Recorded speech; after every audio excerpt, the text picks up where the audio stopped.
Thanks for joining us at Right On Replicas, where we're proud to bring you the best scale model kit reviews on the planet. This review is brought to you in part by Dean's Hobby Stop in Owasso, Michigan.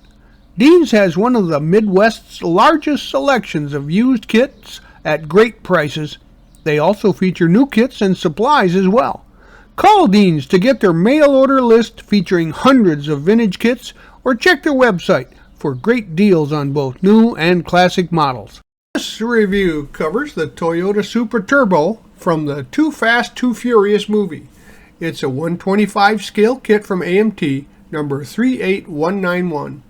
Now, the 1993 Toyota Supra Turbo was issued around 2004-2005, and this car starred in two appearances during the movie Too Fast, Too Furious in the franchise with a character named Slapjack.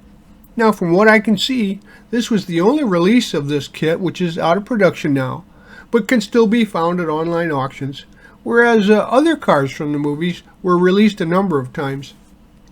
It's a skill level 2 kit, and that's a little over the top. It's actually a fairly easy builder, except for the big decals. But it includes 116 pieces molded in gray, chrome-plated parts, black vinyl tires, clear red, and clear transparent.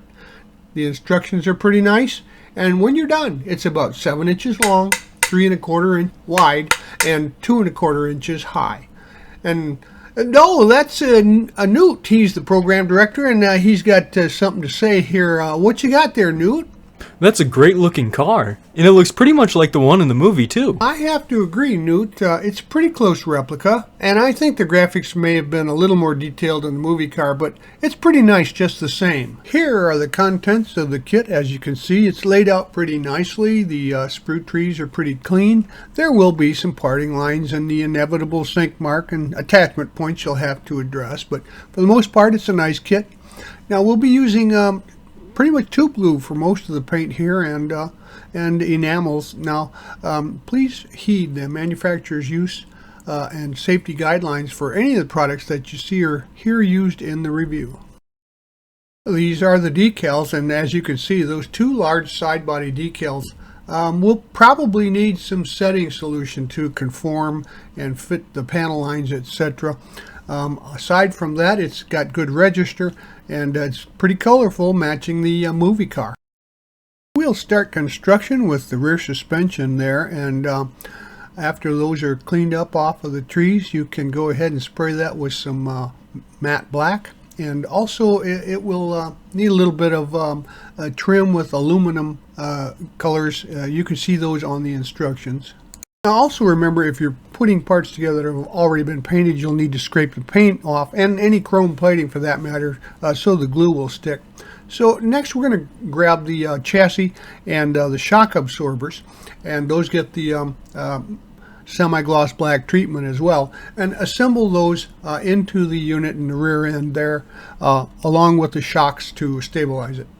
Next, we can go ahead and remove the part for the exhaust pipes here after we've painted it with some aluminum color and some steel, and then we're going to add the chrome exhaust tip there to finish it off and put it into place. And next we'll be using the front stone pan and control arm section there, along with the shocks and the sway bar, and those get the semi-gloss black treatment, so paint those and get those ready for installation. Now we'll work with the spindles and the upper control arm there, cross member, and the sway bar, and those can go together. You'll trap the spindle in between the control arm places where it's located, and if you want those to be maneuverable, don't put glue on those so that they can continue to move after you trap them into position. I also want to mention that if you need clarification, you just go to the end of the review here and you can take a look at the instructions. The exploded views are sometimes easier to pick out the details when everything's black. Alright, now we'll turn our attention to the wheel assemblies. The tires are pretty nice, but they look to be directional. Make sure that the bottom of the V points towards the ground as you're looking at the vehicles from the front. Now, we've got inner wheels, and we've got a caliper in there that's attached to the rotor. Now, paint the inner wheels silver, as well as the caliper and the or the rotor and the caliper is semi-gloss black. And then just assemble the parts trapping the rotors inside between the inner and outer wheels. Make sure you scrape off the chrome before you glue those sections together, and slip the tires on. They're hollow, so they should just roll right over the rims. And as you can see, the rear tire assemblies look very similar, and you can see the black caliper in there in between the spokes. And here you see the section of the instructions that details with engine construction. So grab those pieces for the main block that you see here, and it includes some chrome pieces. And we just followed the guidelines for paint on the instruction set. And here's what the basic block looks like after you've gotten that constructed. And then we'll go to finish some more of the pieces here, and you'll simply paint those as required. There's mostly semi-gloss blacks and silvers, but also remember to scrape that chrome off before you try to glue those pieces together. Otherwise the parts won't stick properly. So once you get that it's all finished up, it's a pretty respectable turbocharged engine. So go ahead and get that complete and let it set to dry. And now we're going to grab these parts from the kit, mostly your radiator and your firewall and some accessories there under the engine bay. We're going to paint those mostly semi-gloss black with some silver trim. And then once those are dry, we're going to locate the motor on its mounting points there, and then install the rest of the firewall, the radiator, etc. In position like this. Now we're going to get the parts out of the kit for the roll cage, and we're going to construct that with some slow setting glue so that it sets in properly when you put it into position. And we're also going to grab the interior panels and the floor panel and some of the parts that go along with those, and according to the paint guide, we'll paint those colors up. We use a little artistic license to spruce it up a bit, and use some yellow matte color for both the side panels and the roll cage. Now we're going to grab the seats from the kit, and there's a couple of tanks, chrome tanks that go into behind the seats. And we took, once again, to add a little flair, we assembled the seats and painted those with the matte yellow color. And you can assemble those into position, and also after they're dry, and after that you can add those tanks to the back and behind the roll bar. And next we'll get the dashboard out, and we're going to paint that semi-gloss black and detail it with a little flat black in there. The wheel is painted with the yellow matte, and the column is painted semi-gloss black. Then those parts are assembled and installed into the interior. And we're also going to put the window glass in at this time, and stage the body for some final paint. First, of course, we have to get the body ready. We're going to prep that by sanding off any of the parting lines and things that need to be attended to there, and then paint it with a nice light gray primer. And the instructions call for you to paint it orange, but it really looks more like this brand here, extra lacquer fiery orange, than just a straight orange color from the instructions. So that's what I went with, and we're going to set that and let it dry. And once that's done, we're going to install the window glass with some clear part cement, or you can use white glue. Now we've got a couple of additional parts here. The chin there unit, that's painted a gloss black and attached to the chassis, and number 91 part is painted as silver and attached to the chassis to support the transmission. It's a brace. So next up, we're going to mate the body with the interior panel and chassis, and I had done a little more detailing. You see the seat belts are detailed there, but before we get into that, there's a little piece here called part number 79. That's a gauge set, and they recommend that goes in after you sandwich and assemble these parts together, but I found that it would be a lot easier because of the tight quarters to put that gauge set in prior to assembling the body to the interior, etc.